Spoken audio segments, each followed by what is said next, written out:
Got it.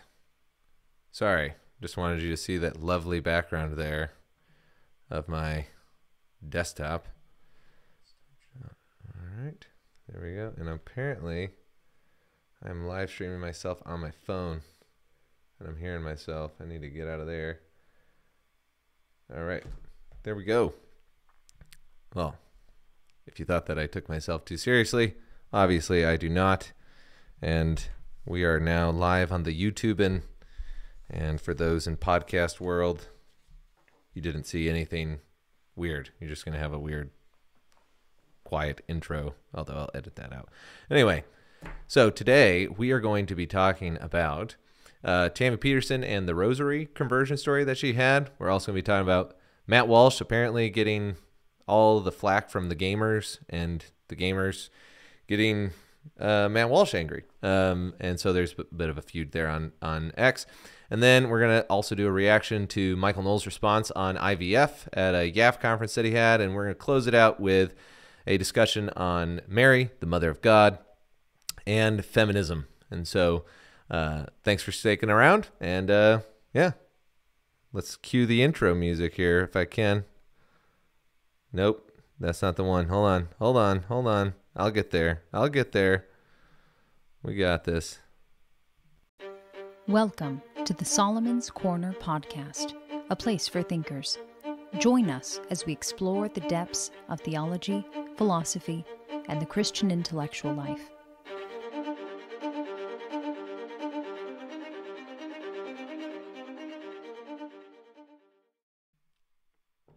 All right. Welcome to this podcast. I'm Daniel Roberts. This is Solomon's Corner, where we talk about religion and culture and try to apply, critical thinking skills and just good old-fashioned conversation about what's going on in the world. Before we jump into that, I have a bunch of announcements for, people who have been following us for a while, which is mainly our Substack group. But we have a e-store that is about to launch with some mugs that have been made by my wife, and she's been not the mugs, she's not like doing pottery and stuff, but she has made some really cool designs. I'm helping her with some of the quotes and some of the people that are going to be on these mugs. It's a coffee mug shop, and so I've got some preview designs here because you guys are always asking me, hey, how can we support you, how can we do this? And a lot of you guys don't like to be public on the internet, so that kind of eliminates like 50% of what you can do. But now you can give us money. So here is a little preview of the Maximilian Kolbe mug that my wife has been working with a designer on. And then we've also got, it wouldn't be complete without, Solzhenitsyn. But first, I got to read you this quote. "The most deadly poison of our times is indifference, and this happens, although the praise of God should know no limits. Let us strive, therefore, to praise him to the greatest extent of our powers." St. Maximilian Kolbe. There you go. Does that now make you want to be Catholic? I think it does. All right. And then we also have the Solzhenitsyn, which is pretty cool. And this quote is killer. "The simple step of a courageous individual is not to take part in the lie. One word of truth outweighs the world." Alexander Solzhenitsyn. So, if you are a coffee drinker and you want those mugs, there are more coming as well. We're going to try and get around 25. We've already got nearly 10, I think, in the works. Right now, St. Thomas is going to be one. We're going to do a C.S. Lewis mug. So even if you're not Catholic, there's going to be something for you too. We want you all back. So no judgment here. Well, lots of judgment, but you get what I'm saying. We'll drink coffee with you. And then let's see here. What else did I have on that? Oh, yes. If you're poorer than poor, and you still have an iPhone, which, begs a question, but we won't get into that. How else can you support us? The best way you can support us is by going to our Substack or to our X accounts at ToMysticDan. There you can follow and comment. If you are not on X, Substack is the next best thing. The way you can help us there is like, share, subscribe. You read an article, hit the little heart. That really helps. Leave a comment, whether that's on YouTube, Rumble, wherever you are. Tell the world that you enjoy this podcast. And then lastly, if you can, comment on articles with questions so that there can be follow-up content, or if you have ideas for the book club, we are going to bring that back. I just posted on Substack a question about whether or not we should do Hitler's Religion for our book club, or whether or not we should do Mao's America. Both of them are very relevant for today. Mao's America is more popular. And if we did Mao's America, I would also reach out to Z Fleet for a interview. So jump on Substack, follow me there. Just type in solomonscorner.com. It'll take you right to my Substack. You can subscribe there. And all free subscribers, by the way, for the e-store, whether you're a paid subscriber or a free subscriber, will get a 20% off coupon to their first mug on the e-store. So it's just a small little dropship shop, but there's going to be some cool mugs there that are going to definitely make your friends think you're pretty cool and in the know about all things that are, spiritual and anti-communist. So I think that's everything I've got there for the intro.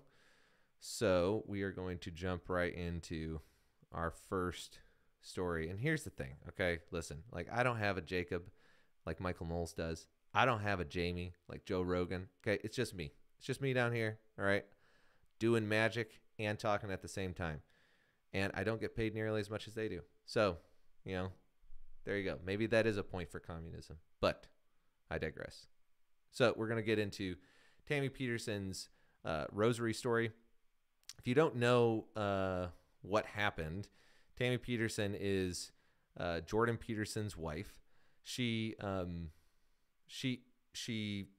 was considered herself spiritual for the most part, from what I can tell. But by and large, we only heard about Tammy from Jordan Peterson when he was at his speaking engagements and would, kind of give an intro. Then she got sick, and we, kind of heard tidbits here and there, and it got really, really bad. She was basically diagnosed with a what's called I've got the note here, a Bellini tumor on her kidney. And if you have the Hallow app, you'll know this story in detail. Hallow's a prayer app. She did a reflection on her testimony. She's coming into the Catholic Church later this year at Easter. But her story is pretty phenomenal. And I think, if you don't know what it is, essentially, I'm going to just lay the land here because we're going to play a clip here from the YouTube video.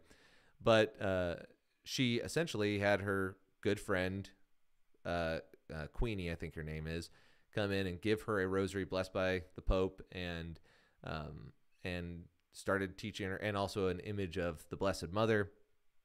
And she started praying the rosary with Queenie and her friend, and started, in her words, telling her life story as they were praying this out. And then a priest told her to pray a novena for the sick, which I believe was a 9-day novena, which, for those that don't know, that's a set amount of time that you're going to pray a set of prayers for a specific intention. Basically, if it's the novena for the sick, then you're praying for your health.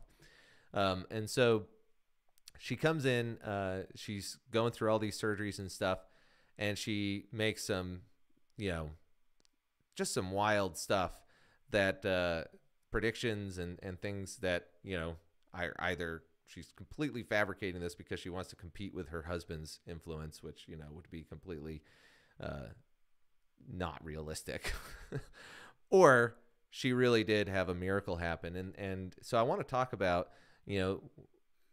also the role that miracles play in our denominations and doctrines and that whole thing. Because your doctrines and your miracles are gonna go hand in hand. That's a Protestant and a Catholic view.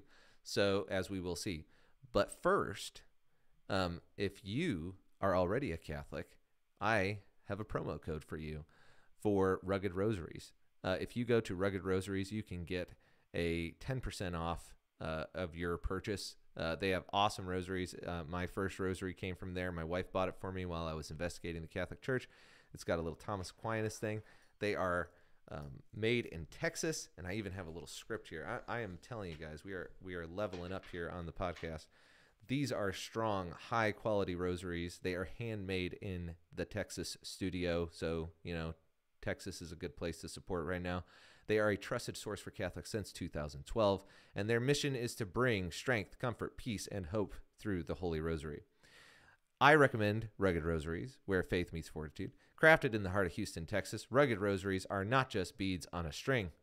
They are a lifeline to strength, comfort, peace, and hope, engineered with the resilience of military paracord. Each Rugged Rosary is a spiritual weapon born from the battlefield and trusted by soldiers. These rosaries are designed to be as unbreakable as the human spirit. So, if you want a rosary, check out Rugged Rosaries. They also have like World War II replicas, I think it is, or World War I. Go check them out. They're really cool, have really beautiful rosaries. They also have, wooden and metal. It's great stuff. So anyway, check them out. Also, it helps me because then it means that people who listen to me go buy their stuff. And I don't get a kickback for this one. It's just 10% off. I just really like their product, and so would appreciate you guys supporting them. So back to the Tammy Peterson discussion. So essentially, she prays this rosary, and she's healed. And there's the interesting thing about this is that we could all say things, if you were like me before I became Catholic, we could say, well, where's that in the Bible? Well, what's the other side of the story? Just because she's better now doesn't mean that she won't die later.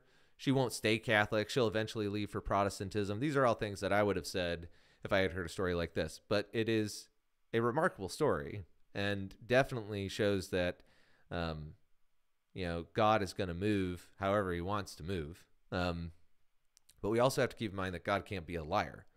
He can't heal somebody into a false religion. And so this is where the polarization happens, where some people will have theologies that'll just say, well, miracles don't happen. Or you'll have denominations that go all the way to say, like, well, it doesn't really matter because all the miracles are from God, and so there's nothing, there shouldn't be any concern. But what we have to recognize is that doctrine and miracles do go hand in hand, and what we think theologically follows is going to lead to what we think is theologically possible for God to do. However, the problem is that from a human experience perspective, miracles are often used in order to open up our interpretation about things rather than narrow them. And so, for example, St. Paul, he's I think I got this from Scott Hahn, actually. I can't remember who said it, but a sola Torah kind of a guy. He really was very true to his Jewish faith and really understood everything. He talks about this in his writings. And think about the passage where he says, he was cursed for us so that we could be saved, and he's referencing the passage of the Old Testament, curse is the man that was nailed to a tree. And the thing is that before his road to Damascus experience, there's no way that he thought that the interpretation of Jesus nailed to a tree would mean that he was the Savior, because he has these references in the law that show that a man nailed to a tree is a curse. So what happens is that he has to have a miraculous event that opens up his understanding of God to not contradict the Old Testament, but to understand its fuller meaning. And so the question is like, nobody denies in the Protestant or Catholic faith or various other ones that God will not heal people. The reason why Tammy Peterson's discussion is interesting is because it affirms a practice in Catholicism that is oftentimes criticized by Protestants. And a lot of Protestants will like to watch this kind of thing and say, just brush aside the fact that there was a rosary present. But that's disingenuous to her story and to what actually happened. And so before we go into that, I also want to show that, the clip where she goes into some of the details, and then Dr. Jordan Peterson explains. And so I'm going to try and share my screen again here. For those who can't see, it's a YouTube clip. Oh, great. It's showing my notes. Venus. Let's see here if I can go back to the main screen. Welcome to the Solomon. Nope. There we go. All right, we got it. Low budget, folks. Low budget. All right, here we go. In the bag, then the hole has healed itself. And this was the 5th day of praying the novena. But it wasn't just the 5th day of praying the novena. Earlier that year, I first started to realize that I was not going to get better anytime soon. My husband was really upset, and I said, I'll be better on our anniversary. And that day was August 19th. It was our anniversary. It's very difficult to disentangle these things because we had excellent surgeons. The intervention of the radiologist could well have irritated the tissue that was damaged enough to facilitate healing. And that's the simplest explanation. But the fact that it did occur on our 30th wedding anniversary, and that is what Tammy had said would happen months before, when she had no way of knowing that or even any reason to assume it. Well, I don't know what to make of that. I'm pretty happy about it. She's also, as far as we know, the only person who ever survived this cancer. So that's how it is.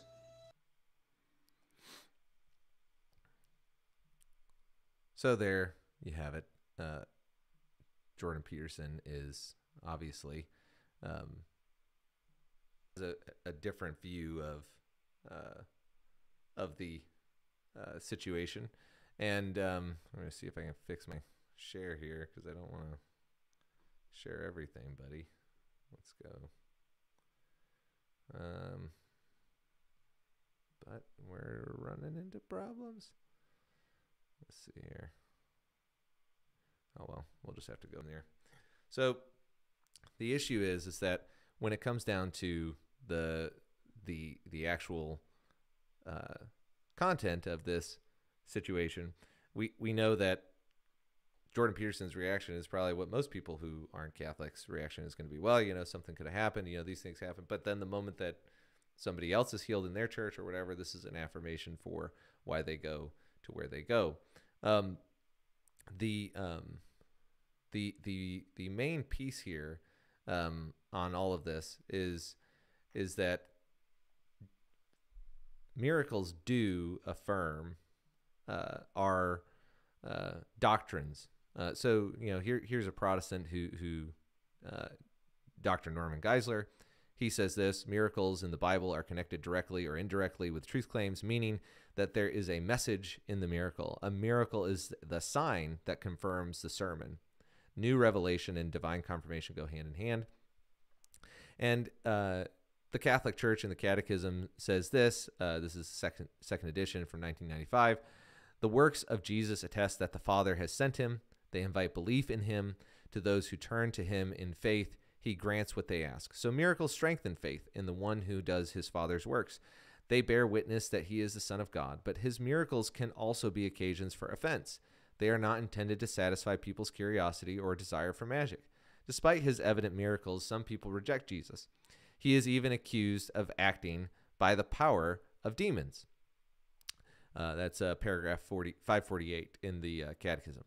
And even the Bible shows this. And this is a great example where the Bible's not a dictionary. It's not a philosophy text. It's just, you do have to kind of read between the lines because the text is filling in those gaps for you. Nicodemus came to Jesus at night and said, "Rabbi, we know that you are a teacher who has come from God, for no one could perform the signs you are doing if God were not with him." This is John 3:2. And so what philosophers would call the epistemic aspect of miracles, regardless of whether or not the nature of miracles, the fact is that miracles, or our perception of them, change our interpretation of God and the world. And so the same thing is true of other Bible passages where their cloth of an apostle is somehow part of the healing process. Or Jesus actually, it says that the woman touched his robes, and that's how the miracle happened, was by her faith. And so this is the idea of, if you listen to Michael Knowles or anything like that, you'll hear this phrase thrown around, the incarnate, we are incarnate beings. We're meant to be not just souls trapped in a body, but we're supposed to be these touching, seeing, hearing, feeling things. We taste, touch, see, hear, and smell. And so Catholicism is, and I've said this several times to friends since I've become Catholic, is a full body experience. You walk in, you hear, you feel the, you hear the music, you smell the incense, you taste the bread and wine, the body and blood of Jesus. You are hearing the homily and the word spoken. So there's the word that's spoken, the word that's read, the word of life, and the bread and the blood and the wine. And so the idea is, well, why do you do all that stuff? Is it just tradition, or do you have any sort of miracles? Like, why pray a rosary at all? And the Catholics do have reasons for it, because they believe that God still does speak through the church today. And so if there is a miracle associated with that practice, we might look at a rosary, like mine right here, and say, well, that's weird. Like, why do you do that? Well, because people believe that there was a miracle associated with these things, that they came as practices that God wants us to do. Now, people will try and give naturalistic explanations for this in the same way that atheists try to give naturalistic explanations for the resurrection. In fact, I believe it was Trent Horn that was going to do a whole series on Protestants arguing like atheists when they criticize the Catholic Church. And I think he's right for the most part, is that the form of the argument, even though they aren't trying to argue for atheism, they argue in the same way. And so by pointing out, well, what about this contradiction or difficulties or any of these things that atheists would just lob at Christians in general who hold to the Bible and the Bible alone. And so there's nothing wrong with the validity of some of these Protestant arguments. But as Christians, we're not just looking for validity. You can, and what that means is if this, then that. Well, if the Bible is the only authority, well, then the Catholic Church is in trouble. But if it's not, then Protestantism is in trouble. And so how are we going to do that outside of logic? Well, the only way is if something enters into reality that causes us to have to change our perspective on our reason. And so reason is not opposed to faith, because miracles are what bring them together. And that's the basis for the Christian faith, regardless of what denomination you are. But furthermore, the purpose of the church is not possible to be obtained without doctrine. There are a lot of Christians out there who think that whether they're Protestant or Catholic, these guys are neither. They think that the conception they have of Jesus is just as good as anybody else's. And they unfortunately operate from the perspective of they just give themselves a pass on private interpretation, that they think that they are okay with that God's okay with their private interpretation, but all these other denominations are just wrong. Those people are the ones that should be most concerned about their salvation, in my opinion.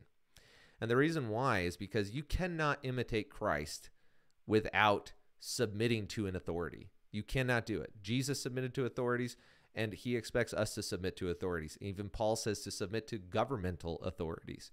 So submission has to be part of the equation. And Christ even told people to submit themselves in the Old Covenant to the religious leaders of their day, knowing that they were totally corrupt.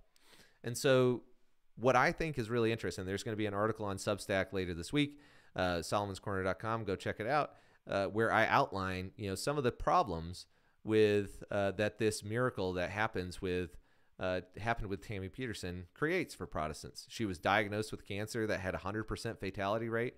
She's given a rosary from a devout Catholic friend and taught to pray the rosary.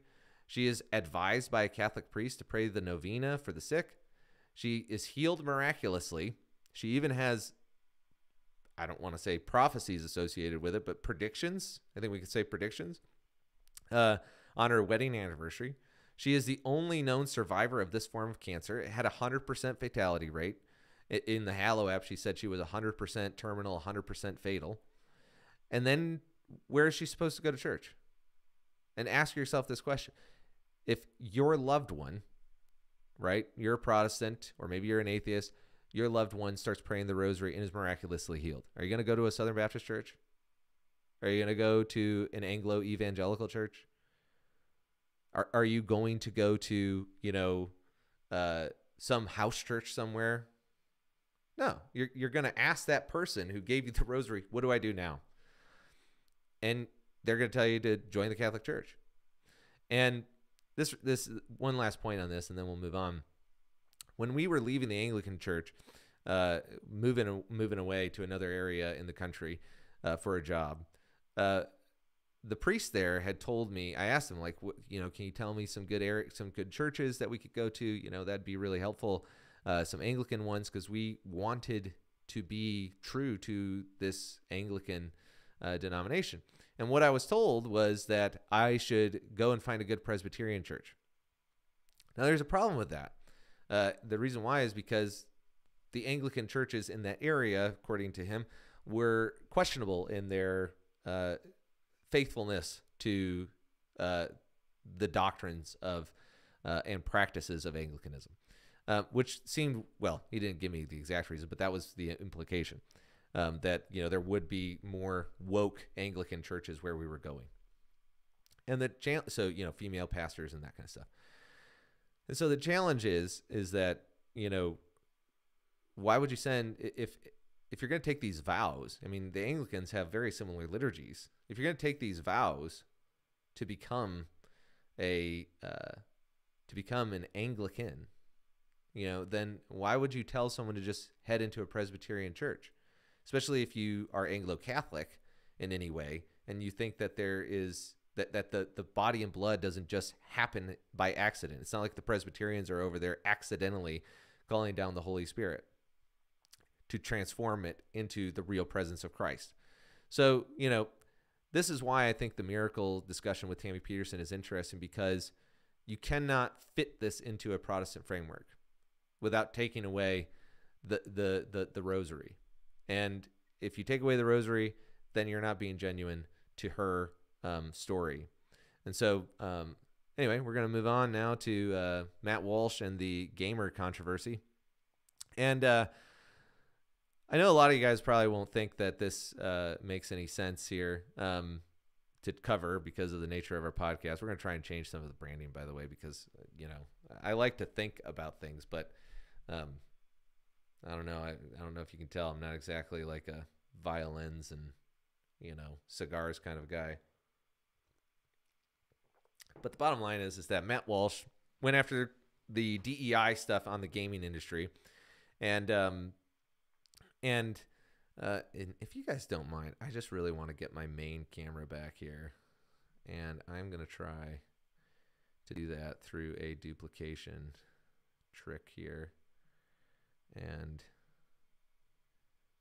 let's see. And I'll just edit this later. There we go. All right. Got it back. And we're going to delete that. Okay. So Matt Walsh basically went after the DEI. And I was very proud of this graphic, by the way. I put him in a Nintendo Switch right there. And the Mario star is clearly sad to represent the tragedy that has happened to the gaming community. Katniss Everdeen, I'm with you guys. Anyway, hopefully that's not like a bad symbol. That's not what I'm trying to do there. So, don't read into it too much. Anyway, what ended up happening is that Matt Walsh decided that he was going to cover the DEI stuff in the gaming industry, which I'm a gamer. Like, I enjoy video games. Last Epic is very, very fun for anybody who plays. I plan on playing Diablo 4 later this year. It's a fun thing. I'm a developer. I like video games. It's just a fact. The problem is that as it pertains to, Matt Walsh and what he's doing, he's right and wrong. And the gamers are right and wrong, in my opinion.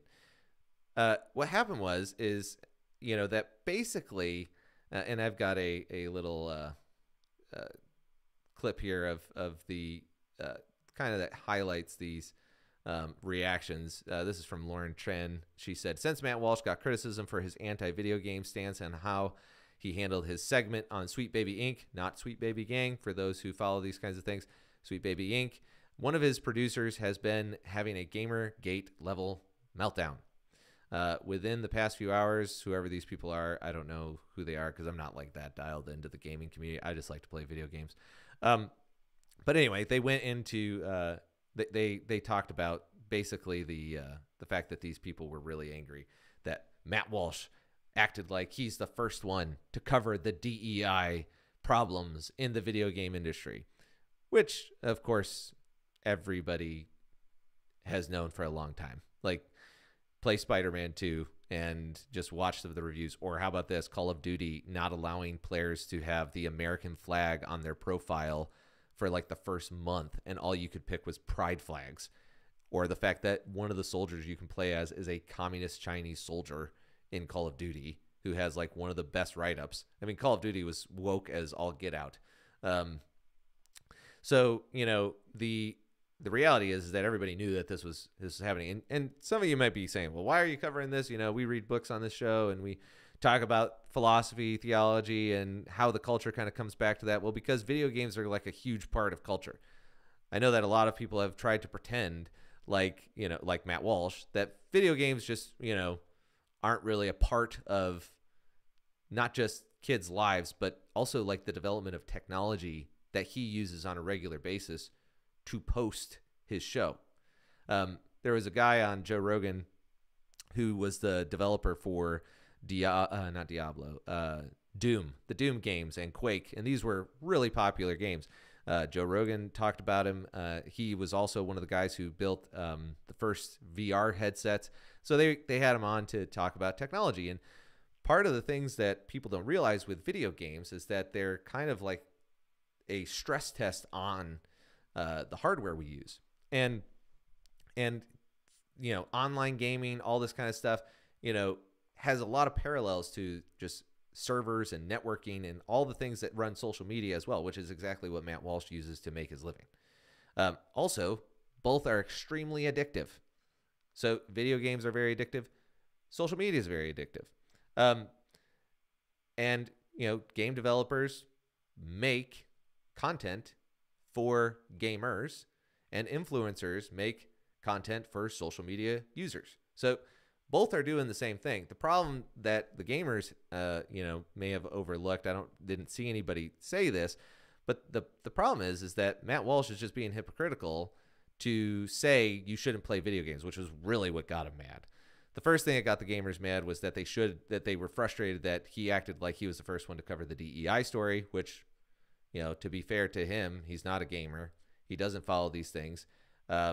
He basically did this because he needed some content to cover. I mean, that's why it's taken this long, is because he's had all this other content he could cover, and his thing is DEI, wokeness, transgender, all that kind of stuff. So this was just the next thing on his list. And I think it's a good thing. Elon Musk shared it out. I mean, he's right that nobody in his sphere was talking about it because they're not gamers. The problem is that Matt Walsh might think that he is the, you know, that he has more influence than maybe he actually does. And so, you know, you've got this, you shouldn't play video games kind of thing, and gamers are mad about that. But Matt Walsh is also half right that, well, now people who don't play video games are now talking about it, and they should talk about it because they need to know what their kids are consuming. And so Matt Walsh is totally right about that, and I think it's great that he started covering it because DEI is bad no matter what your interests are. But I think it's interesting, though, because the gamers are wrong because their reaction is super childish. Their reaction is very similar to marijuana smokers. When you tell people who smoke marijuana that you think it's a bad thing, just watch Joe Rogan on his podcast whenever somebody starts criticizing marijuana. And he really gets intense. And so, you know, it's the same thing here. Like the moment you criticize video games, it's like people are like, oh yeah, well, you know, Netflix is just as bad. In fact, it's always better. And they get really defensive. And that doesn't help the gamer's case. So, you know, you shouldn't get that defensive. Because you're just kind of proving Matt's point that gamers have, you know, emotional, social problems because they play video games and all this stuff. So the last thing I want to say on this is that Matt has more of a mainstream audience. And in that sense, he's right that DEI in video games is now rising to the top But Elon Musk definitely knew that this was a problem. That's why he shared it out. And he's like the most famous gamer, probably. He was testing Diablo 4 streams on his Twitter account or X account while they were trying to get live streaming back up. And so the problem is, though, that Matt Walsh and others are not considering is just how large, I don't think they realize, the gamer influencer crowd actually is. I just did a quick Google search before I did this show. And if you just search, gamer streamers 2024, there's a list that comes up on one of these websites that says, are you looking for a new gamer to follow on YouTube? And the first guy I found had 27 million subscribers just on his YouTube account. Matt has like 3.5 or 3.8. The gamer streaming community is way bigger than the entire, just one of them is bigger than all of the Daily Wire host subscription levels combined. And so when we're talking about influence, we have to be very clear about what we mean by that. It's, yes, they have a lot more reach, and a lot more subscribers, and Daily Wire has less. But the quality of their subscribers, meaning the influence that they have in the narrative and the conversation, and the people that can actually do things to combat DEI. Well, Matt Walsh clearly has way more people in his listening audience than the gamers do. Like, the gamers are not going to suddenly find Ted Cruz watching them stream, and Ted Cruz is going to be like, I was listening to Mongoose 27, and he was playing Diablo 4, and I really think we should call him in to figure out the next video game bill. Like, I don't think that's going to happen. But Matt Walsh, those senators and Congress people, they do listen to Daily Wire. They go and interview on their shows. And so this is the difference between the audiences. And so the real thing is that, ultimately the gamer group is somebody that I think Daily Wire needs to figure out how to, ally with, because at the end of the day, they do need the gamer community. It's massive. It's massive. It has way more reach than anybody else. In fact, there are polls out there talking about what they vote, because people are concerned, are aware that so many people play video games, and it does have an impact on their views about things, which is why what Matt's talking about is good. It's just that most of his audience doesn't play video games. And this whole snafu or this kerfuffle or whatever has shown that gamers are reactionary, and Matt Walsh is being hypocritical about the fact that all of the things he says about video games that are bad for society are all the things that are bad about social media, and yet he makes a living off of it. So the middle thing, the middle road here, is probably the same thing that we would say about social media or technology in general. These are all novel technologies. We are in an unknown time. Matt Walsh, we can't go back to the days of New Balance sneakers and mowing the lawn and, no smartphones. That's just not going to happen. Unless there's some crazy disaster or something. But moving forward, the question is, okay, well, how are we going to benefit from these technologies? What's the moral aspect of these technologies? And so if you subscribe to my Substack, I'm planning on having an article that kind of outlines, the ways that parents can help combat addiction, and also some of the utility that video games offer in a digital world, because people forget that we grew up before the internet, so we got to see it when it was the sketchiest it could be. When you weren't supposed to put a credit card into websites, and then Amazon spun up and changed the game. So be on the lookout for that. Anyway, so I think Matt Walsh, glad he covered the DEI stuff. More eyeballs on it is great, but at the same time, his criticisms of video games are just as valid for criticisms of social media. And so, both of them are problems, and both of them probably have similar solutions, which is regulation or some sort of moderation from the person. All right, moving on to Michael Knowles and IVF. And I am doing pretty good on time, I've got to say. I'm going to see how I can do this. This is a video that I saw going across X. He was, I just think Michael Knowles is top notch on IVF. I really do. And, to the Catholic Church's credit, everybody knows you can't do IVF as a Catholic. Like, even Protestants know you can't do that as a Catholic. But when I was in seminary and I was studying this subject in ethics, I became very surprised at how many people in my network were not just, IVF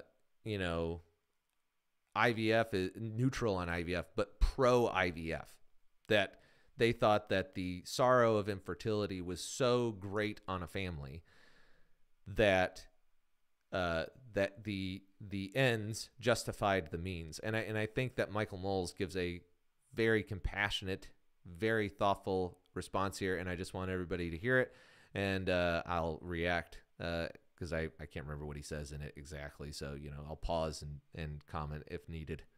Hi, Michael. So after the recent IVF ruling that came out of the Alabama Supreme Court, a lot of prominent Republicans such as Donald Trump, Greg Abbott, and Kay Ivey are all coming out and saying that they will still support IVF facilities despite a lot of pushback from some pro-life groups.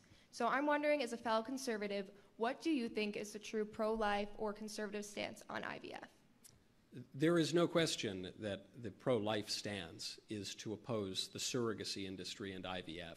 It's a hard teaching. I cast no aspersions. Obviously, I'm a great admirer of President Trump and Kay Ivey and many of the people you mentioned. I think a lot of people just have not spent a lot of time thinking about this issue. They've got other things to do. It's a very novel technology. It is a relatively new bioethical question.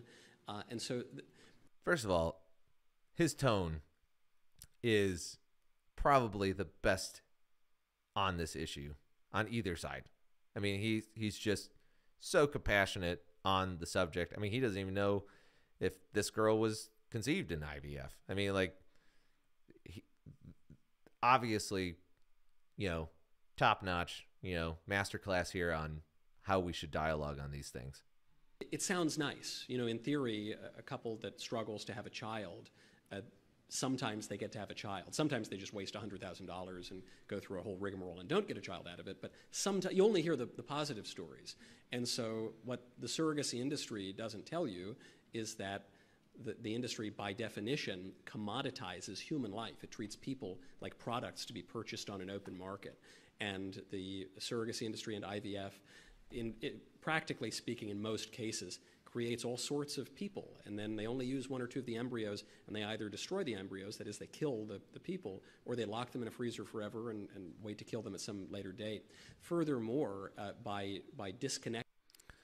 The other thing that he doesn't get into here, but he's about to with the marital side, but the female in the process gets loaded up with hormones. And I knew somebody who was going through this at one point, and they weren't close friends or anything like that. But the wife in the situation was having some very, very high level mood swings. And it was very hard on both of them. The procreation of children from the institution of marriage, it creates all sorts of moral hazards to the point that you now have single people, same-sex couples, unions that are just intrinsically sterile and disordered, in the sense that it's not a family, it's not a marriage. And I just want to show one thing here, real fast, and I think it is it's worth just looking at what happens when I was building this out. I'm going to give you guys a little preview of my notes here. But when I was building this out, I searched IVF and was trying to find all of these different let me bring this back here, graphics for the section. And when I did that, I searched for these graphics over here on the side, and you can see and just if you got kids in the room, this is probably a good time to leave. None of this. What he's talking about is he's talking about the fact that this disconnects the procreative act, obviously, But even in the natural formation of families, nothing about any of these pictures, nothing at all communicates family. And if you go back and you type in family, this is what you get. And it's mom, dad, kids. And this is far more natural. And what he's about to get into is the idea that there's a order to things. That the means do not justify the ends. And so I really think that he does a great job as he closes out this next section. Let me see if I can get back to this. Where'd you go, Michael? Oh, there we go. I got to go back to the resume last video. There we go. Man, let's get back. Hi, Michael. So after the recent Go out and purchase children, and they will create children with the express intent of depriving them of their child. And it's a really dreadful thing. Even those people, I don't think that they have really thought it through very much. I have 2.5 little kids, 2 and then 1 on the way. And I think they like me, but when they're really little, they don't go crying, dad, dad, dad, dad. They need their mothers. If you have a mother and you think your mother mattered at all, if you have a father, you think your father mattered at all, it's very difficult to support an institution that would purchase the eggs from some woman, to rent the womb of another woman, to then rip that baby away from the only mother he's ever known, to intentionally deprive that child of his mother. It's just ghastly. It's morally abhorrent and indefensible. And I understand that some people have gotten kids through IVF, and I have friends who have done it. I totally understand it. And that's a good end. And, kids are great no matter how you get them, but good ends don't justify means that are so obviously morally compromised. So my advice to the politicians, not that they've requested it. And that is the most important aspect of any ethical conversation that we are having today. The ends do not justify the means. And essentially what we are looking at right now, whether it's gay marriage or whether it's transgenderism or whether it's IVF, they all ultimately are rooted in the same thing. There's God's way, which is male, female. God made you a boy, God made you a girl, or the procreative act. Love so real that it creates a child, as Michael Knowles has said multiple times. I don't know if that's his thing or not, but I use it all the time. And that is ultimately the issue, is that we have gotten away from natural law. And this is pretty concerning from the standpoint that we are a Christian nation. And, we have killed by, the millions children, not even including the ones in IVF. So when Christian nations say they're Christian and then do these heinous things, permit these laws, permit satanic statues, all this kind of stuff in their Capitol buildings or whatever, when they permit these transhumanist things, they are presumptuous to think that the atheists and the transhumanists who are doing them are going to be walled in some way, like that they're never going to go as far as they want to go. But the problem is that the transhumanists actually do want this technology to happen, because what need is there for a God who heals the blind, makes the lame walk, makes the deaf hear? We've all seen those videos. We've all seen them on these various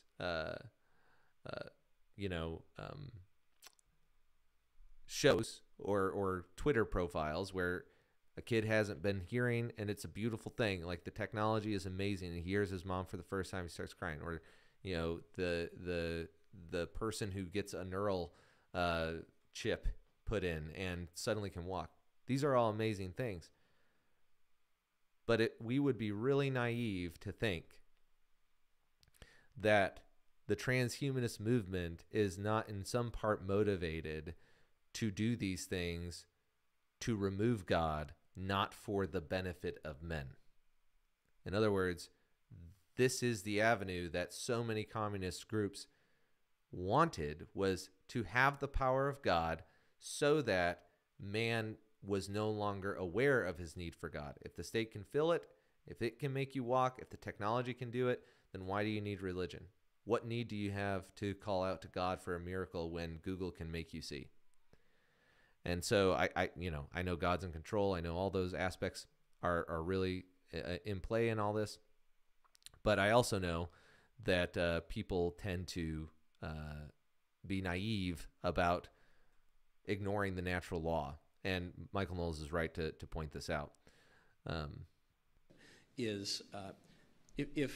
If they see now that IVF is just, and the surrogacy industry broadly, is too politically difficult a topic to take on, and in political prudence they want to go about it in some, I don't know, better way or something, fine. But perhaps let's not become the party of IVF, because the reason that the Democrats and the liberals want us to go gung-ho in favor of the surrogacy industry is, one, it enshrines their false definition of marriage and family, and two, it totally undermines our argument on abortion, on life. If we really believe that life begins at conception, if we really believe the things we've been saying for 50 years now, then the surrogacy industry is totally unsupportable. Thank you. Yep. Hi, Michael. So,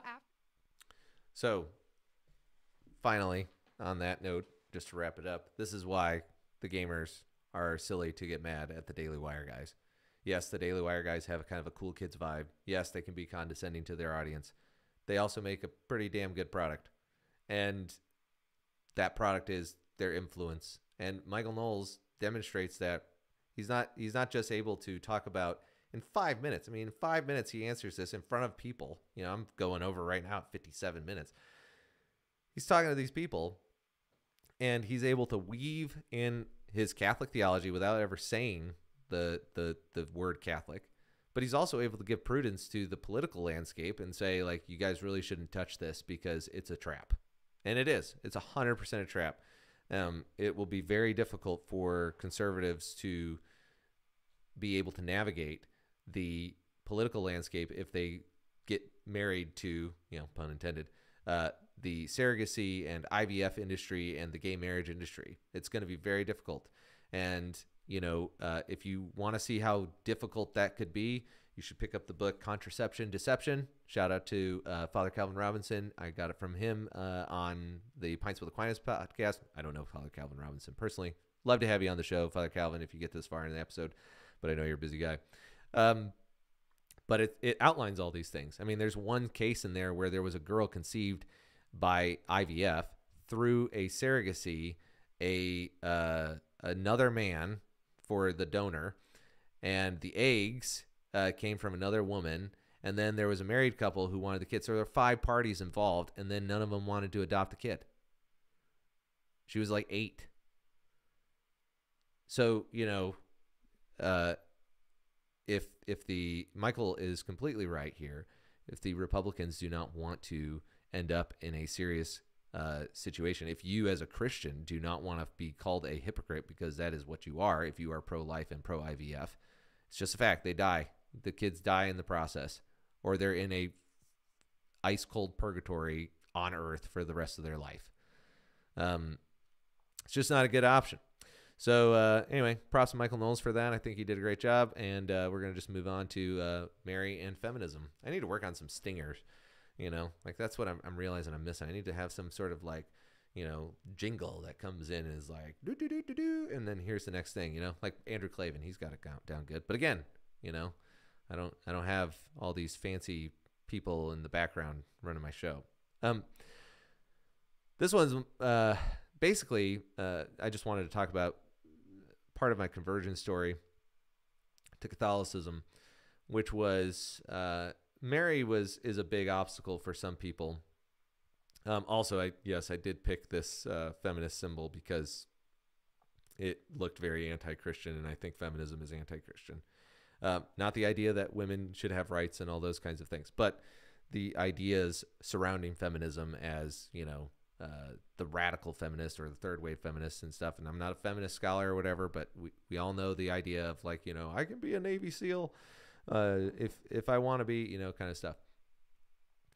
But what happened was during our conversion story, very early on, I had started reading the Catechism, and we had a female deacon at our Anglican church who was taking on more and more responsibilities at the church, and like helping with setting up the altar and stuff during the service. It's not a mass; it's a service. Father Kirby definitely drilled that home to me when we were in South Carolina. But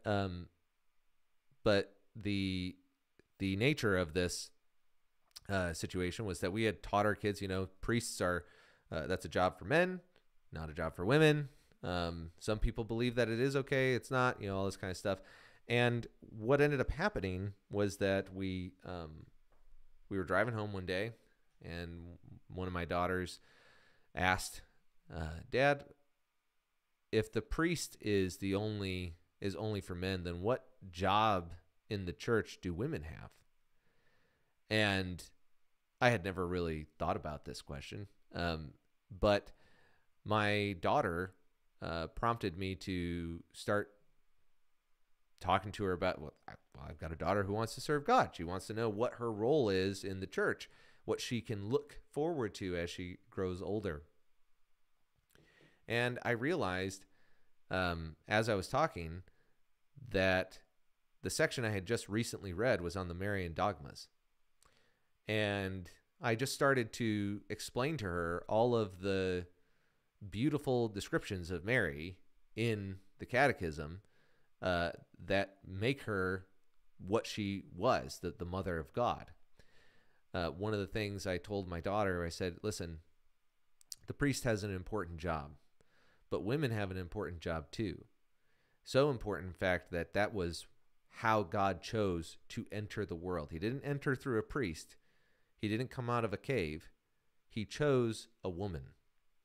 And Mary is an example of what God can do with women who decide to serve the church. And I started just walking through some of these descriptions of Mary, that she was perfect and that she was willing to love her neighbors. She was willing to serve. She was obedient to God. She fulfilled, she did it unquestioningly. And through her, in God's mysterious plan, he chose a woman to start the whole process. But it wasn't a girl boss. And the thing is about the importance of Mary that I realized in that moment was that we are, as Michael Knowles would say, incarnate creatures. We need to see things. We need to see what we are supposed to aim at. And Walter Chiswick, in his book, He Leadeth Me, talks about the solitary confinement and how sensory deprivation really has an impact on the mind, meaning like where you don't get to see the world. You don't get to see God's creation. You don't get to be intimately connected to the world in a way in which you can determine what you're made for and who you should aim to be. And in solitary confinement, it becomes very much a question of, will you cooperate with God in faith, or will you try to just will yourself there? And if those who have read the book know that Walter Chiswick breaks under this solitary confinement. But as I was talking to my daughter about these various aspects, it really became clear that Mary was a second Eve. And I knew about typologies and stuff from my seminary education, and I don't mean to make it sound like, to become Catholic you have to be a seminary nerd, but it definitely makes it easier, I think, for me. But then you've got Tammy Peterson's story, and she's definitely not an academic, but clearly God is going to reach people however he wants to reach them and get them into his church. But when you tell women that there is no perfect woman for them to emulate, we shouldn't be surprised that they try to fabricate their own image of what a woman should be, the ideal woman. And when they do, they get some sort of corrupted version where the virtues like the strength and determination and all the things that feminism wants elevated suddenly get elevated so high that the idea of women or the idea of feminism starts to be corrupted. It's almost like that myth, Icarus, or I can't remember what the guy is, but he has wax wings and he wants to fly really high, and he gets so high that because he's prideful, that the sun melts his wings of wax and he falls to the ground. That's what feminism is. It's trying to hit an ideal that they're not made to hit, which is essentially masculinity. But when Christians decide that they're going to downplay Mary, when they decide that they're going to act like she's just another woman, they don't even have to adopt all of these Catholic dogmas, like the Assumption to heaven or whatever Catholics do. But if you wanted the benefits of the ideal woman, even Andrew Clavin says that Mary is the ideal feminine. And so, and everybody knows that Andrew Clavin has some loose views on homosexuality and marriage and those kinds of things. So he's no orthodox theologian, but if even he can recognize that the Mary is the ideal feminine that we are supposed to aim at, that women are supposed to aim at, and Christ is what we're all supposed to aim at as men and as women, because we all have a cross to bear, but we do it uniquely as men and women. And men are supposed to, just as women are supposed to imitate Christ, they're also more to imitate Mary. Men are supposed to imitate Christ, and they're also supposed to imitate Mary, because in the Catholic Church, she's the perfect disciple. Because she's not she's not both divine and human in the way that Christ was. She is the perfect ideal disciple. She is the example of what we are to become if we carry our cross in perfect faith. And so it's a paradox. There's no doubt about it. In the same way that, answer a fool lest he be foolish. Don't answer a fool lest you be a fool. It's a paradox. Doesn't mean that there's not some kernel of truth there for your personal life. But like all things in Christianity, what appears to be a riddle or a puzzle is actually the most profound way that we could describe it. And it becomes very, very clear when we decide to follow that in faith. And so in Mary, I think there is an antidote to feminism. And I'm still learning as much as I can about the way in which the communion of saints and the Marian dogmas and the way that Mary works in our Christian faith as Catholics. But I do believe that just as God demonstrates both feminine and masculine characteristics and did not leave us without the perfect forms of each, I think that Mary is the perfect woman and her son is the perfect man. And where Adam and Eve failed, Christ completes, and Mary receives that grace. And so we can look at both of them as the fullness of Christianity. And if you find the fullness of Christianity, feminism won't be as attractive as it once was. That is all I have for today. I appreciate you guys listening wherever you are. And we will be back here at 9 o'clock on Saturdays. So thank you for listening. And as always, keep thinking. And I'm going to figure out how to hit this thing way fast.